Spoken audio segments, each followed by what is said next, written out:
You searched how to buy shares of Carbios SA, a French biotech developing enzymatic recycling technologies listed on Euronext under the ticker ALCRB.PA. This video is educational only and not financial advice. To buy these shares, you must use a broker. I will use eToro as an example to show the steps.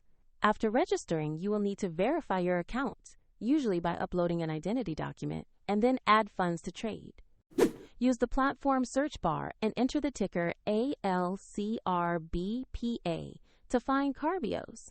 Select the listing that matches Euronext to locate the correct share. Confirm the company name and exchange before proceeding. On the asset page, you will see basic company information and a price chart for ALCRB.PA. So review the summary and recent price action to confirm this is the correct Carbios listing. Make sure the exchange is Euronext. Tap Invest or Buy, enter the amount you want to allocate, then review the order details and confirm the trade.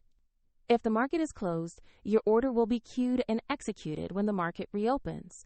And if you lack sufficient funds, the platform will prompt you to add them before confirming. Your position will appear in your portfolio after execution and you can monitor it there. For convenience, the sign-up link is in the description if you want to follow the same demo.